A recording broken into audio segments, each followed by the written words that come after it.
Hello and welcome to Just One More Watch. Welcome today to the first Oris review on the channel in nearly 18 months. Can you believe it? I used to review heaps of Oris on the channel, all on loan to me from Oris Australia. I used to meet with their MD Peter, the larger than life chap in the photo, when he was visiting their stores in Sydney. We'd have breakfast together, he'd swear loudly across the dining room, and we'd laugh and we'd talk about watches. And then came the global pandemic and he got locked down in Melbourne for a year and I got locked down in Sydney for a year. And I guess we just kind of drifted apart. You know how it is. Sorry, I got a little lost there. Where was I? Ah yes, the Oris, the first Oris on the channel in ages. It's a good one. I have long been a fan of the Aquis range. I've reviewed the 43, the 41, the 39, the GMT, and a couple of other variants as well, and been mostly impressed with them all. It's a solid choice for one's first luxury Swiss watch, whatever that actually means, and crucially for a tight arse like me, brand new Oris can be found for some great prices. And indeed, a subscriber and firm supporter of the channel, Jason from WA, got this one for a great price from local online Aussie Oris AD STARBUY. Thank you, Jason, for loaning me yet another watch. It was on a weekend flash sale and he got it for a third off the RRP. I'll leave a link to the listing in the description of the video, though it may not be on special when you click the link. It's a 2021 limited edition of the GMT with a dial designed to look like the skin of the world's largest fish.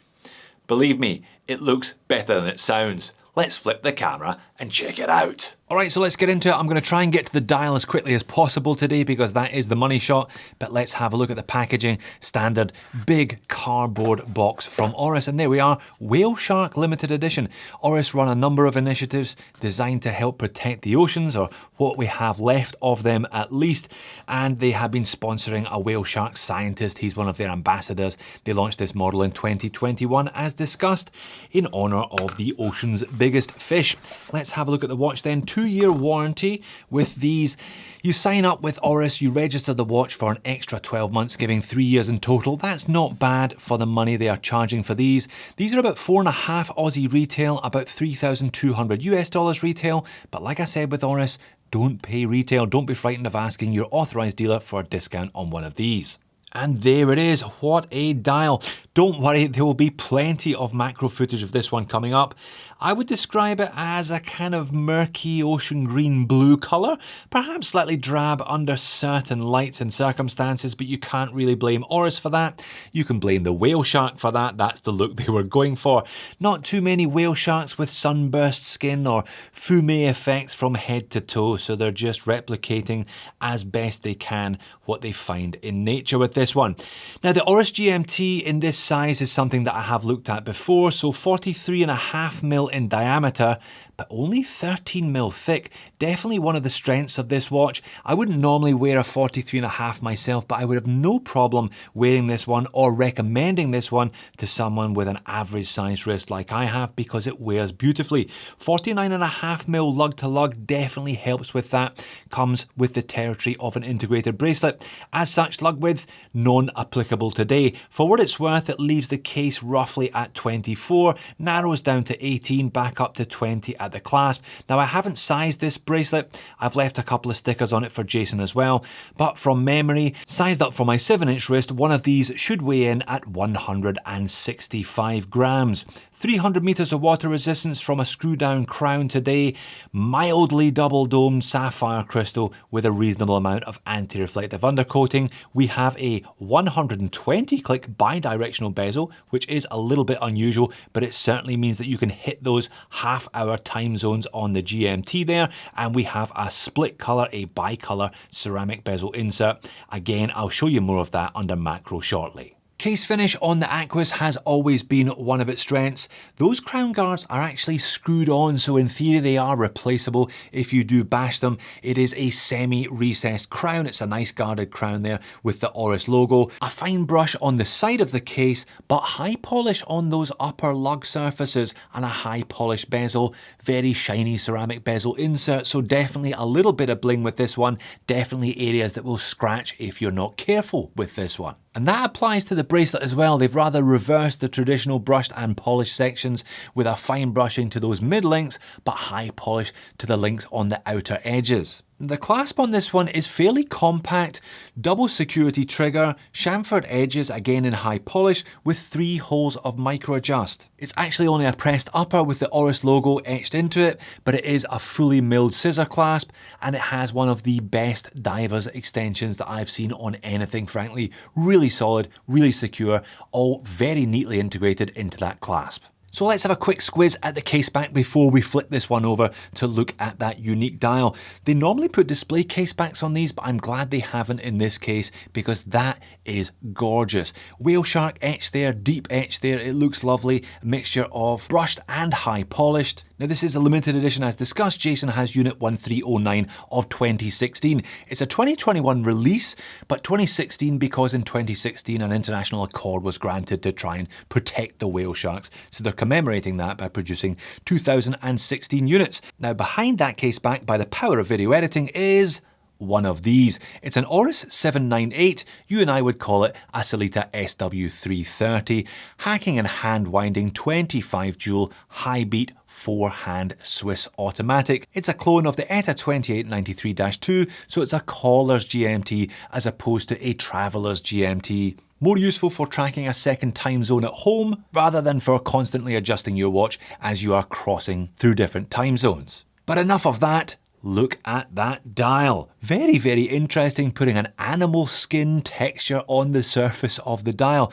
To be honest, it's not really something you notice all that much at arm's length, but obviously the closer you get, the more noticeable it becomes, and my new shiny Sony macro lens does a pretty good job of highlighting it, I think. The structure, the layout of the dial is a direct copy and paste from the regular Aquis GMT, so applied baton indices with a long one up there at 12 o'clock, extending down into that central circle. Everything else is just printed on. As you can see, that inner circle there has numerals 1 to 23 in white. Now because the bezel also has 2 to 22, you can in theory track 3 time zones with this one. 1 on the bezel, 1 using the GMT hand and the dial, and 1 obviously using the hour and the minute hand. Talking of hands, they are also carried over from the regular Oris Aquis models. Flat, silver, high polish with that signature segmented hour hand. It is quite a small GMT hand, but I think all 4 of them do what they need to do. The hour hand just points to the edge of that inner circle. The minute hand, as you can see there, touches the minute track. The second hand also touches the minute track, and the GMT hand just scraping off that 10 there. It's not huge, but that means it doesn't get in the way, it doesn't impede regular 3-hand timekeeping, which is probably more important. There's a fairly unobtrusive date complication at the 3 o'clock, no frame or anything surrounding that. Black date wheel with white numerals. I think it does a reasonable job of integrating there without too much fuss. And you see they've used just a little bit of colour integrating the bezel and the dial and the GMT hand, with orange surrounding the GMT hand, GMT printed above the pinion at 6, and that nice orange inlay on the triangle on the bezel insert. Talking of which, check out how crisply done the machining on this bezel is, particularly with reference to that triangle at 12. It looks super sharp, very, very nice. Overall, I like it. I think it's nicely done, and it is definitely a point of difference. As discussed, you do not see many watches with animal skin style dials. And the colour of the dial, I think, bridges the gap nicely between the day and night bi-coloured bezel with black at the top and that dark blue at the bottom. And in terms of functionality, it still works well, everything's nicely legible. And the legibility continues after dark. The lume on this Aquis GMT is really pretty good. The one I reviewed a couple of years ago actually won its installment of Lume Wars, though you notice, where's the GMT hand gone? who knows, it has gone. Very odd, I must have reviewed 10 GMTs. Every other one they've loomed the GMT hand, but for some reason not on the Oris Aquis GMT. BGW9, pumped into those indices, pumped into the hands. Nice and bright, good job overall, so long as you're not concerned about tracking those other 2 time zones. And on wrist, it's a big watch that wears, well, it wears like a very, very comfortable big watch, put it that way. Compact lug to lug, slim at 13, nice downturn from those lugs as well, the integrated bracelet doing its thing, and only 165 grams sized up for me. The tendency for companies when making a 43.5 is to puff them up. I've seen plenty of watches smaller than this weighing in at 185, pushing 200 grams, so 165 is actually relatively svelte. You can see all of those high polish surfaces though, the ceramic, the sapphire, all combining. Yeah, it's definitely a light catcher, this one. And you can see that light play again in a slightly more dynamic shot when I move this one around outside. The AR coating under the sapphire does a good job though, and as discussed, those hands are nicely proportioned. This one is always legible. And one more outside wrist roll to finish. It's not a particularly vibrant dial colour, but with so much polish around the dial, I think that's okay. But what are my moans and niggles? What am I going to complain about with this Oris Aquis GMT Whale Shark Limited Edition? Well, I'm going to complain about the lack of loom on the GMT hand. An odd decision by Oris, one that I thought they would have rectified in current generation models of the GMT, but one that for some reason they haven't. And those high polished outer links of the bracelet in particular are going to attract a fair degree of scratches. So you're going to have to be more careful with this watch, or you're going to have to accept more scratches on this watch, one or the other. And look, this clasp is nice and neat on wrist. I'm sick of these large, bulky, over-engineered things personally. And that is a very, very neat diver's extension, but 3 holes of micro adjust, perhaps one too few, and I would have loved at this price point for Oris to have introduced some on the fly micro adjust. Maybe they can add that when they finally loom the GMT hand. And while we're talking a price, $3,200 US. Look, I appreciate this is a limited edition, but $3,200 for an off-the-shelf Sellita $330, that is pushing the limits, I think. Just as well deals are possible on these watches, just as well people like Jason are able to buy them from places like STARBUY at considerable discounts. Overall, I really like this one though. I think the base watch, the Oris Aquis 43.5, is a cracker. The base GMT adds extra utility, and this dial and colour scheme adds a little bit of something else. It adds a whole new layer to what was already a great watch. It's far more interesting than the standard blue and black GMT, and if you can get one of these limited editions for the same price as the regular Aquis GMT, it's a bit of a no-brainer in my opinion. So there you have it, a limited edition for less than the price of the regular model. A nice piece of buying there by Jason. If you like the Aquis, why not check out my review of the Great Barrier Reef or my size comparison between the Shrek and the Yoda. Thanks for watching. I will see you again in a future video.